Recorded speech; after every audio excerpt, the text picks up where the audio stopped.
One of the largest goals for video game developers and fans have been seeking out the next large step in immersion, or the ability to bring yourself into the game. For many years, games spent their time improving graphical fidelity and bringing in elements of real life in order to achieve this effect.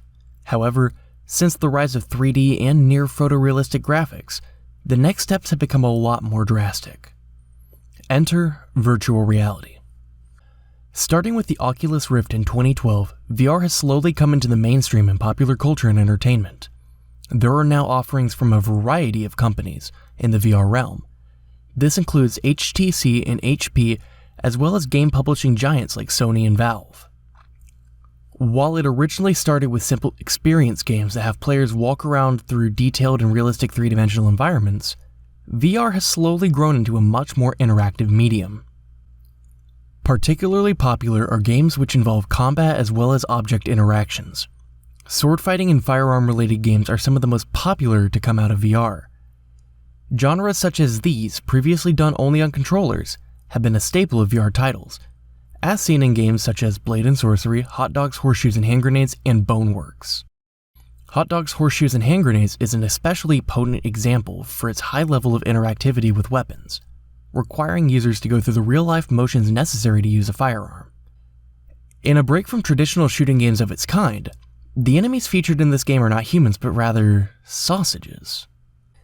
Even Boneworks, a title of a similar mold to traditional shooters, has players fighting through rogue computer programs as opposed to human enemies. One of the most popular games to come out of VR has been Beat Saber, in which the user swings two swords to a musical beat in order to slice blocks. This has been hit among users who wish for a more arcadey affair, thanks to its pick-up-and-play nature and a leaderboard that players can compete on. The venerated Half-Life franchise saw an installment on VR as well, entitled Half-Life Alyx, which also received high praise. Fans of the medium often cite the high level of interactivity as a major selling point. While the medium certainly has grown, there are still boundaries to push in immersion. Currently, there are very few devices and game titles that support full-body tracking. Most headsets are only able to track and allow interaction using a player's head and arms. There are a select few able to support tracking a player's legs. Fingers are also often ignored in favor of a universal grab button, although some headset controllers do feature independent finger controls.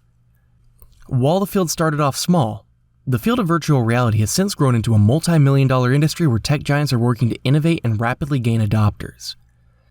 To many, though, this is not the final step in immersing players into the virtual realm. While some believe that full-body tracking and other methods will be the next step in innovating virtual reality, others believe that the metaverse is the next step in innovating virtual reality. For more information on the metaverse, head to the What is the Metaverse article for a better picture on the subject.